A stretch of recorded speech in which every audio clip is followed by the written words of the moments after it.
Hey, welcome. If you are inside of a project, and especially if you are the project manager, there's one of the most important, really, one of the most important things you have to learn about projects is what we're going to talk about this in this video. It's about that you believe that the outcome of the project is actually going to happen. Like we can say, you believe in the project. And I can say that it's like one of the master levels of failure in projects. If you are in a project and, imagine the project manager is not believing that the whole thing, like making it in time, money, quality, and so on, is actually going to happen. If the project manager, the one who's running the whole show, like the most important person, is not believing it that it's going to work, guess what? It's not going to work because, that person is not putting the effort in, it's not asking the questions and so on. So if you're remember there's the Apollo 13 film, and it's a very good thing to watch. There's everybody is, they have a big problem. The astronauts are very close to getting killed. And then there's the leader of the whole mission, like the project manager. And, people are saying, oh, blah, blah, blah, we have all these problems and they're going to die and so on. And then he's just failure is not an option. He's believing totally, he doesn't know how, but he's just giving to all these people, they're going to come back alive. We have never lost any astronaut, never ever any American astronaut in space. And that's not going to happen under my watch. So he doesn't know how, but he's just in the firm belief they are going to come back. And this is really in projects. My first project when I was professionally working, it was planned for a month. It was planned for a year. And usually they had several months from ordering to actually starting. But here, the customer didn't order yet. The end date was fixed. And we only had 3 months left or so. So most people would say, this is absolutely impossible that, somebody is going to pull off something like this. But, I wasn't, I was completely fresh to this kind of thing. And I was okay, of course we are doing this, And, I don't know how some things, they had to be, we even had to produce something it was in the year 2000. We had to produce iPads too, and in a very tight frame. So that was a complete... We had to produce an equipment which didn't exist. And we had to do this in all 3 months, do testing, put software on this. It was a huge thing. And Thomas, didn't care about even thinking whether this is possible or not. That's the big thing. The only thing I was okay, that's a task. Okay, I'm going to do it. How? I don't know. Yeah? So, one of the most important things is, okay, you believe in it, and then you have a plan, and there was a plan, and of course it was long, and I just had to compress it. And I was just thinking, okay, how do I get this equipment done? Yeah? That was one of the big pieces of the puzzle. But I was okay, I just compress everything, and I do things faster, and I sometimes work crazy hours, but it never actually occurred to me something oh, it's not going to work. No, it was always the question, how? So I was in the firm belief that, of course, we deliver. Yeah? So, and then what you need is the planning, which is linking the end result to you today. And the only decision you have to take always is, what am I going to do today, right now? What I'm going to plan the next days. That's for example, there's Agile Project Management, which is a really cool tool where you link the outcome and then you plan resources, but you don't have to do everything in complete detail yet. It's because what only matters is today, this week, this sprint, and so on. And you want to be being in a framework which is going to help you produce your result. That's one possibility, but otherwise you need a project plan. It's you link the result back to where you are today. So it's a backward and forward kind of thinking you are doing. Okay, I'm there, what needs to be done? I'm here, what needs to be done? So you link this, and that's the thing. The most important thing really is that you believe in it and you're working on a plan. But, there's also these people who are just saying, yeah, we are just believing that it's going to work. and then they're just like talking about anything, and it doesn't have anything to do with like, how are we going to make this happen? These are like, the pie in the sky people who just like, oh yeah, we believe, I'm just really believing that it's going to happen. But then you're not working on how it's going to happen. So basically you are just like a fuel to noise converter.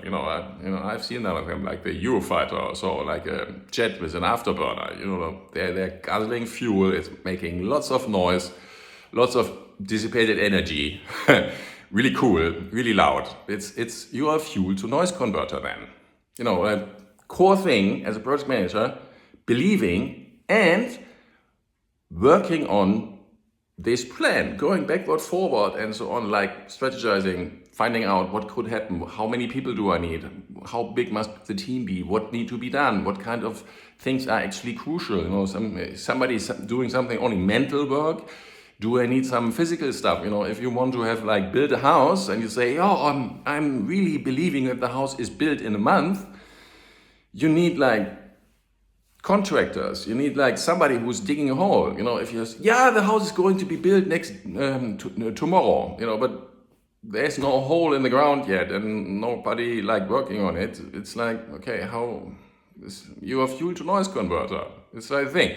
So belief is necessary, and then is what are you doing right now? And asking these questions: how is it going to happen? How many people do I need? What kind of resources? What plan? And risk and opportunity management. When something goes wrong, what do I do then? So most important thing that you as a project manager always believe that it's going to happen. I made you another part. That was like in the company Airbus I worked for. They produce aircraft, and we had a project which had absolutely freaking no money. It had practically no time, only several years from nothing to flying a new, really large aircraft, which the company has never worked on before. So it has to be like designed, constructed, people get on all kinds of stuff getting on board, and we just had only absolutely freaking no money. So, but like everybody in the whole company, like they operated, they never believed that this is going to happen. But like the whole team, which was inside of it, everybody believed, okay, we are going to fly there. We even had like a date where we had to fly. It was like absolutely precise. We couldn't really move it much. It was like, that is the date. And everybody was like really believing, yes, we are going to do it. How? I don't know. It's like, we are like, we have to do this kind of thing. Yeah, we do it. It's like the Martian, that guy is on Mars and he's just like left alone. And he's just believing, okay, I'm going to survive. There are resources here. I just have to like solve one problem, but I'm really believing I'm going to come back. How do I communicate and so on. It's like really, I'm going to survive. If you give up, you're done.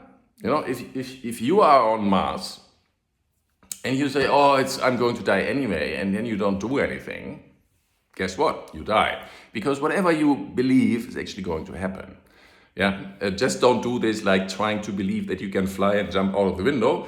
You can't really argue so much with physics, but lots of other things. It's about your belief. And the projects are like 95% what you, the team members, and especially the project manager is believing. So your belief is the absolute thing. There are people, like when I have been in a very big project, it was like €1 billion size. And like the boss there, the CEO of the company said, and Thomas, your job is to take care that we get to a certain profitability in this project. You have to make the customer happy and deliver good services and so on. But also there's like a certain figure of money what you want to see. And then I went into the project and found the reality was far from that. And, but I was like, okay, that, my mission is deliver this project, deliver a certain profitability, and then let's go. And just the question always was how. I wasn't there like, this isn't possible. You know how often I have heard from people, this isn't possible. It's like, the only thing what I had a very nice experience when I was in university. I was studying engineering, in the RWTH, in the University of Aachen, really classy and really hard university. So I was studying engineering, which was one of the hardest kind of studies there. and mechanical engineering. And so I was like studying this. And then I was also studying business administration because I thought I'm going to make something like a combined study in the end, but I'm already studied the course. So I had like classes, and I went to engineering classes because that was already a lot. And I had like all these exams. So I was like prioritizing, first of all, I do my engineering exams, and then if I can, I do also like business administration exams. And in this particular instance, I was like doing and having like one exam. And then like the next day, I showed up in a class, and it was like a repetitorium class in business administration. And we had like 8 days to prepare for this exam. And that was like the hardest exam in business administration in Aachen. It was called the BWL, the BWL Klausur, I think, in the Vordiplom, yeah? in the bachelor. Yeah? And there were like, I think, when I remember correctly, there were like 6 professors, and you had to do like 6 different subjects, and they were grouped in 3 groups. So you had to like individually pass on 3 groups. So there was like a complicated sort of stuff. And then I was there, and I was just asking people, okay, what kind of stuff, how do you learn this? And what do you, and so I was just like asking these people in this repetitorium, and they were like, Thomas, what are you doing here? Didn't you do anything yet? And I said, yes, I didn't have time really to go to any kind of lectures, and I just need all the stuff to prepare. And they were like, Thomas, this is absolutely impossible. You need 2 months to prepare. And let's say a reasonable amount of preparation time would have been like this, and people prepared like this for like 2 months, but I just had 8 days, including this day where I was sitting in this repetitorium and asking everybody for, can you do me some stuff, how to prepare, and how are you doing this, and I need material and stuff like scripts and whatever. So I didn't even have the stuff. But then I said, okay, I'm like, the test is up, I couldn't like really reject it. So I said, no, I'm going to do it. So we will see if I can do it. So I was standing and believing that I can do it. I would have said, the worst 4.0, what would have been the worst exam, I would have said, oh, that's fine. If you do something like which people do in 2 months and you just do it in a week, fine. So it didn't really come up to me what kind of degree I wanted to have. I just wanted to get a pass.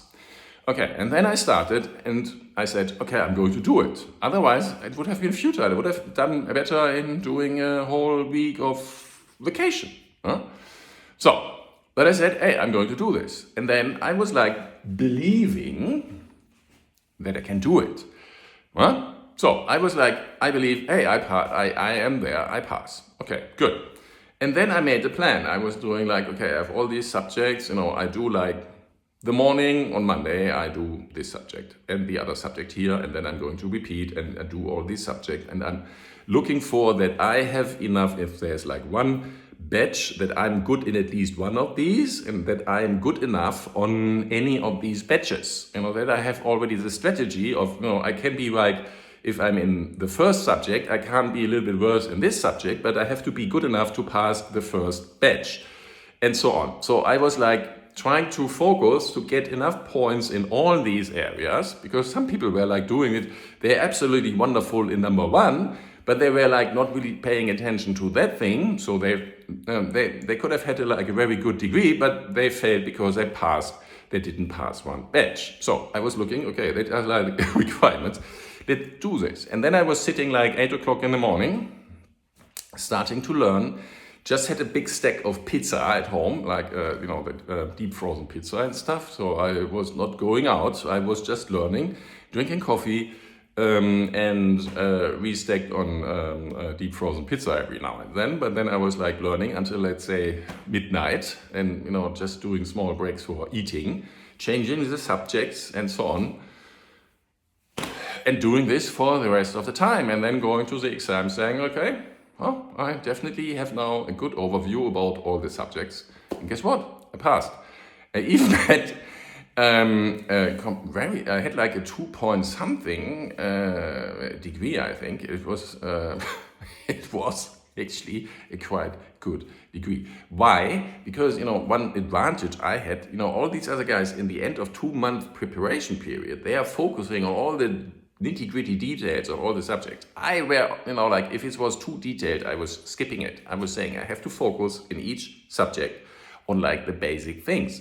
What they are likely going to be a big part of the exam. So if it was too complicated and it was too detailed in one area, I just had to like skip it. I would really focus on things.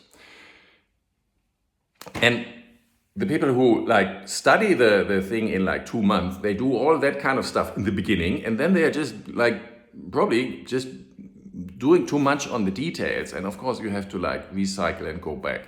But the most important thing was like, I was saying, okay, I believe in myself. I believe in myself. I believe in the task. And of course, was something like what practically I was doing myself. But I believe in the task. I believed in that I can do it. I believed in, I produced a structure. Oh, I'm like 16 hours a day. I'm just sitting on my desk and working. And even when I'm eating, I'm going to be learning. And just have like minimum, I'm not doing anything, no sports, no going out, nothing. Just, like invest the complete time in preparation. The weekend, every day, no, there was nothing. There was just like this. I made a plan. I followed the plan. That's it. And, but the third thing was believe. Imagine somebody is going to tell you, you need 2 months for this. You just have a year. Forget it. You give up, boom, you lose. That's like the thing. Thank you very much for watching. Please follow the channel.